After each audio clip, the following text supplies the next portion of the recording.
Boss E! Hindi, curious kami kasi kita ka namin sa Facebook. Pare, hindi ko na kapayag na gagano'n ako, bro. Oo, mga Pinoy tayo eh. Pare, dahil ako, pare. Happy New Year!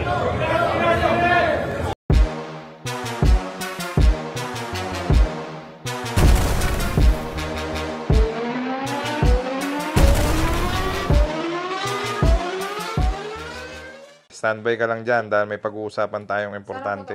Diba sabi ko sa'yo, pag may mga issue sa basketball, pwede natin pag-usapan, remember? Ano naman issue yan? Kasi kagabi, sa game ng PBA Games, may mga nag-away. Oo, nakita ko yan.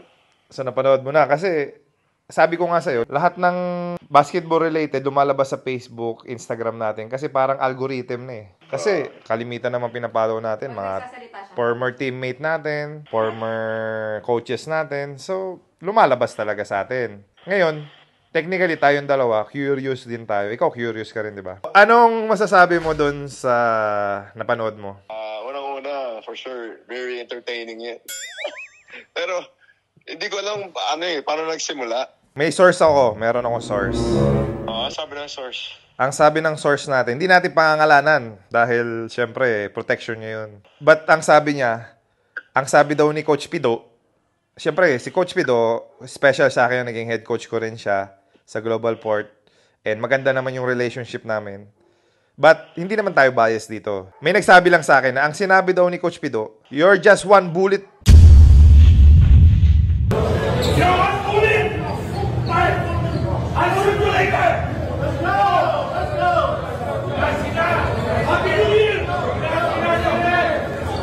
Governor Eric Arreola, look at Pido Harencio. This is not... May binanggit siyang threat. So, pwede siyang kasuhan nun. Di ba? Kung yung import is lawyer, kung matalino yung import, possible siyang kasuhan ng... Pero nag-threaten yung import eh. Narinig ko, sabi niya, what if I smack you? Pag inismack ka, babalitan mo ng bullet. 6'9" yan eh. Pwede ka rin mamatay pag nismack ka niya. So si Coach Pido, na-threat siya. Kaya bumawi lang siya. Tama? Hindi ko alam. Hindi, yung kausap ng import, iba eh. Hindi naman si Coach Pido eh. Pero si Coach Pido, pinoprotect niya yung mga staff niya. So hindi pala talaga baka si Boss Eric yung kausap. Si Boss Eric yung governor ng Global Port. Yung nakita ko yung sa segment, yung may maliit na glasses eh.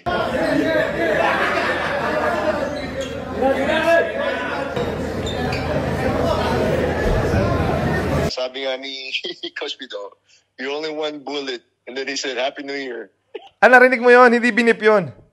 Sabi niya, Happy New Year. Ginanon siya. Happy New Year. Layo-layo pa ng New Year. Wala pang December. Happy New Year na. Tapos parang sinabi niya, let's go outside. I'll meet you outside. Yung parang gano'n. Sabi nino? Ni Coach Pido. What does that mean? What about smack out? I will have you outside! Happy New Year!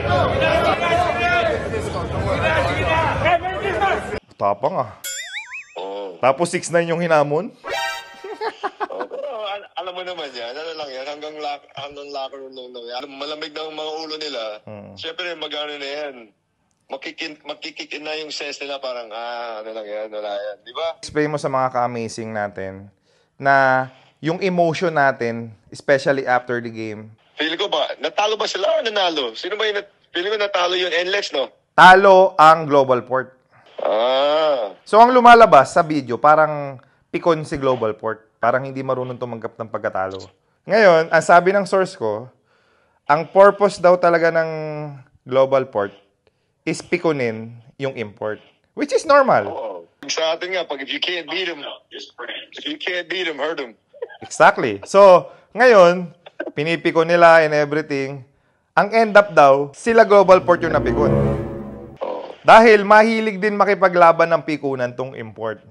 Which is may ganyan talaga. Sinong import na mabilis na pikon para sa'yo? Si Bachman. Ayun. Yun. Si Bachman, nananakal yun, di ba? So, ngayon, itong import na to, magaling bumawi sa kalaban. Based sa kanyang performance. Kasi panalo sila eh. Baka ano yan, experience na yan, no? Oo, experience import na. Kumbaga, galing na sa ibang overseas, ganun din ginagawa sa kanya.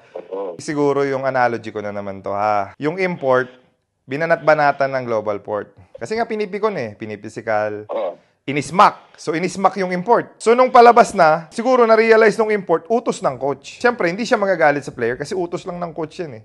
Kung matalino yung import eh. So, nung nalaman, na-realize nung import na inuutusan yung player na i-smack siya, nung palabas na, nakita niya yung mga coaching staff na, what if I smack you all? Yung gano'n, siya mag-smack. So, dun siguro nag-spark yung yung argument. Possible, di ba? Possible, oo. Alam natin, tayo mga Pinoy, Jay, alam mo yan. Itong PBA, physical sport yan. Normal lang yan. Lagi ng daming incident na ganyan. Hindi lang, ngayon lang nila nakikita kasi may social media eh. Ngayon lang. Natin, daming ganyan. Oh, yeah. Lalo na pa nagkakasabay sa dugout, di ba? Normal yan, makaka-amazing. Wala naman nangyayari. Puro salita lang yan. Lesson learned dito, sa senaryo ng Global Port at ng NLEX, normal lang po yung emotion sa basketball. Tama? Tama, oo. Yung emotion ni Coach Pido nung import ni Boss Eric, super natural, super normal sa basketball, especially sa PBA. Kasi competitive sport yan eh. Competitive yung PBA talaga eh. Professional league yan eh. Competition yan. May sinabi pa yung import nung may interview. What can you say about the argument and blah blah blah and blah blah? Alam mo sagot ng import, which is nabilib ako. Napanood mo ba? Hindi na pa rin. Oh, ang sabi nung import, yeah, he's competing, I'm competing. That's it. Yeah, yun nga sinasabi ko. It's not gonna go anywhere past the locker room. Hanggang dun lang yun. Kasi sabi nga, pag malamig na yung ulo nila, okay na yun eh. They're gonna come back to their senses. Parang good game na lang, good game. Ganda na lang, di ba? They're not gonna go outside and fight, man. Meron nga, si Joseph nga sa kasi Enrico lang. Bro, sa dami yung nangyari kay Joseph tsaka yung kay Enrico. From college pa. Lang yun, ever since college pa yun eh. So, ilang years bago narating doon, di ba? Parang 6 years, 8 years. Naipon na, may hugot na. Oo, lutong-luto na yan eh. Okay. So, try ko tawagan si Coach Pido saka si Boss Eric para naman yung side nila. Kasi, yun naman yung ginagawa natin sa hindi naman tayo nakikisaw-saw lang. Gusto nating ayusin yung mindset ng mga ka-amazing natin. Tapos na tayo sa basketball. So literally, parehas na rin tayo sa kanila. Ano lang yan? Curiosity lang yan. Siyempre, bakit? Ano nangyari? Bakit nagkasagutan sila? Ano bang sinabi ng import? Normal characteristic ng isang tao. Kung totoo kang tao, curious ka. Tama? Kung hindi ka curious, hayop ka. Tama ba? So, hulaan nyo po yung magiging guest natin. Hopefully, maging successful tayo dahil ito na yung PBA Moto Club natin, di ba? Oh, exciting na. It's in the works. Daming behind the scenes na nangyari, guys. Update namin kayo soon. And nakakatuwa, Jay, di ba? Kasi ramdam natin yung mga support ng mga sponsors natin, mga products na nagsusupport. Nakagulat, no? Di ba? Imagine mo, Pocari Sweat, Evant, di ba? Corsa, di ba? Fortuny Customize, MSC, HJC, lahat, mga kamisik. GameX Sports, saka Victoria Sports. Grabe yung support. Ramdam na ramdam mo. Imagine mo ilan na yan. Ang dami pang pumapasok, di ba? So sa mga ka-amazing natin, yung mga marketing natin na kaibigan natin, kung gusto nyo pong pumasok sa podcast area natin, sumuport. And of course, syempre, charity work din naman yung mapupuntahan nito, di ba? Please lang po, ito po yung number ng secretary ng PBA Moto Club.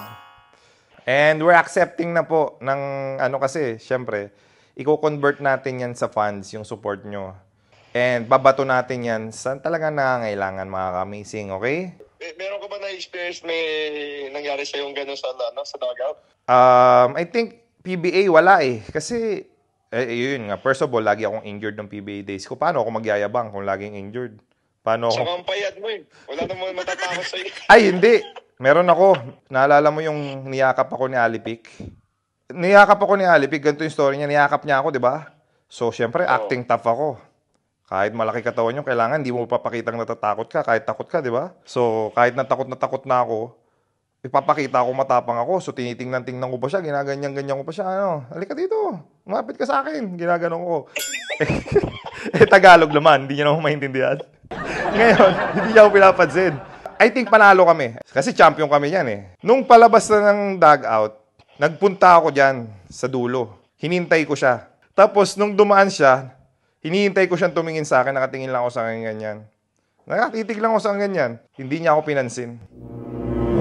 Tapos pag tumingin siya sa'yo, sasabihin mo, bro, sorry ah. Hindi.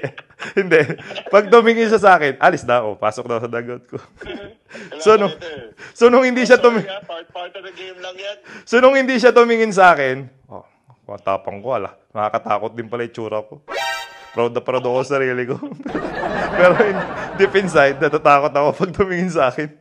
Nakita mo yung katawan ni Alipik, parang Dwayne Johnson, parang The Rock Johnson yun. Feeling ko, hindi ka ano yun, walang pakandam sa yun. Ba't niya? Parang sabi ni Ali, that's a waste of my time. Bakit niya ako niyakap? Bakit napikon siya sa akin? Porque hindi lang siya naka-rebound. Diba? Yung project natin sa December, either first week or second week, yung kay Royder Cabrera, meron na tayong funding, okay? Okay. So, babatuhan natin ang funding and pupuntahan natin yung mga PBA teams. Meron na tayong lineup ng PBA teams. Pumayag na yung mga teams na pumunta tayo to ask for help para kay Royder Cabrera. So, yan yung magiging workload natin. Mag-spare tayo ng time. Puntahan yung mga teams ng PBA. Kasi former PBA player si Royder Cabrera. Former UAAP, PBL, MPBL, PBA, 3x3. So, marami na napuntahan na team si Royder. And talagang nangangailangan siya ng help. Nakausap ko siya. And nakikiusap nga siya. Dahil talagang shortage talaga yung funding niya para sa therapy niya and sa family niya. So, this is it. Start ng ating charity work. By December, mag-i-start tayo para kay Royder. By January, February, March, monthly na tayo kikilos next year, okay? Alright, man, let's do it. Sounds good. Alright. So, kita tayo Sunday. Alright, brother. Stay amazing. Always remember to stay amazing. Yes, sir. God bless. God bless, God bless, God bless, God bless. See you. So, lagi lang tayo susubok. Hindi niya alam na ilalive natin siya. Pero, ang advantage kasi sa atin, PBA Moto Club, kilala natin lahat sila. May contact person tayo na kaya natin silang tanungin directly. Eric Areola. Ayun. Boss Eric. Makaka-amazing, okay? Ringing. Hopefully sumagot. Pero kung itatry natin, pag hindi naman sumagot, makaka-amazing. At least we try, di ba? Ano yung injury mo? Boss E! How do you do? Busy ka? Good, bro. All good. Same shit, different day. Boss E, naka-live ka nga pala. Gago. Hindi ka. Boss E, magtatanong kasi. Curious kasi kami ni JJ. Nakita ka namin sa Facebook.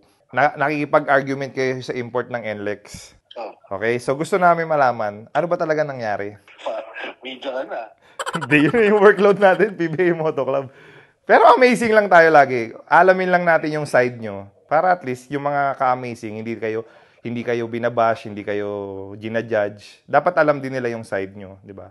Hindi kasi kausap ko yung referee. Okay. Sinabi sa akin ng import, shut the fuck up, you cry baby. Hindi ko naman siya pinakausap. Umuna yung import. Oo pare, ba't naman ako makikipag-away sa'yo? Hindi ko naman siya kakausapin. Exactly, tama. Tapos sabi sa suck my dick, umaga sa, pag tanong bumalan, pare, hindi ko na tinantanan. So napikon kayo, ganun. Pare, hindi mo na kapahig na gagano'n ako, bro. Oo, mga Pinoy tayo eh. Tapos sila, taga-ibang bansa. Yun, makikita yung tapang ng Pinoy. Di ba? Hindi pwede tayong bastos-bastos eh. Diba?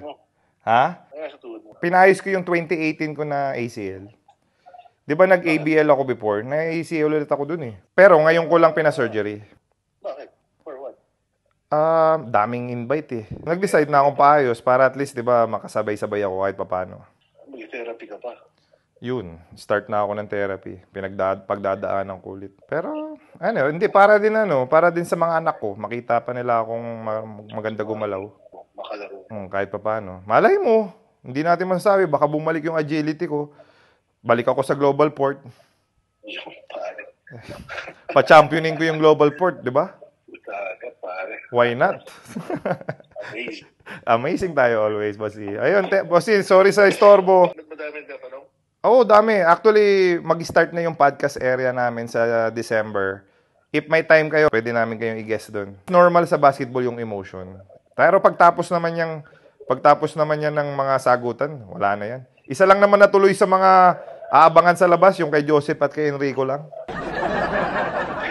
Yun lang yung natuloy, di ba?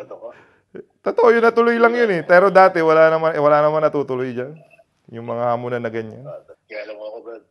Oo, I know you. Kilala kita. Malamang yung import yung hindi sumipot. Relax lang. Yes, sir. Relax lang tayo, as always. Alam mo, referee, sabi niya, bakit kaya kailangan? Referee ka, usap ko. Wala man lang, hindi ko man lang siya tinignan, hindi ko masabi sa akin, shut the fuck up. Tapos ginagado niya sa akin, pati yung sige.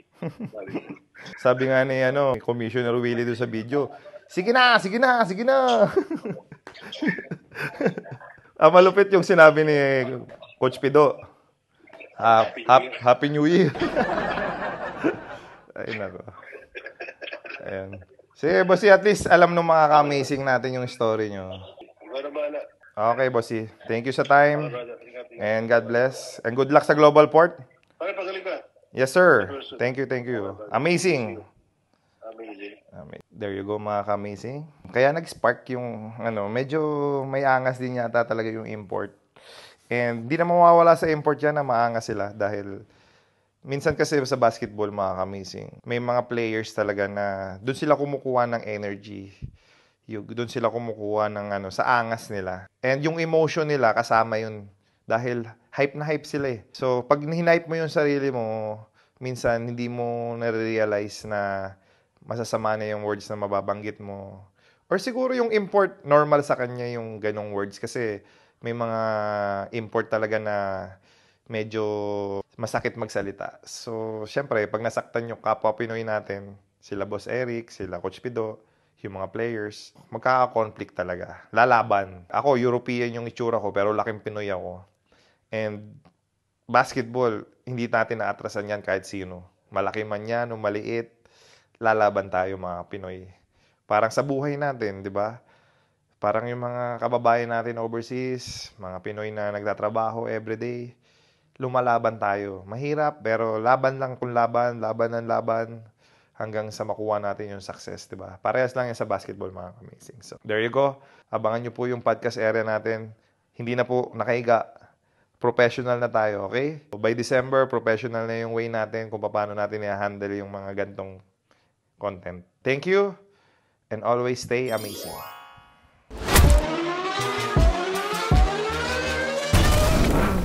PBA Moto Club, PBA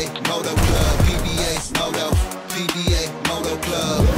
Find me in the fast lane, pipe on blazing. See us going by.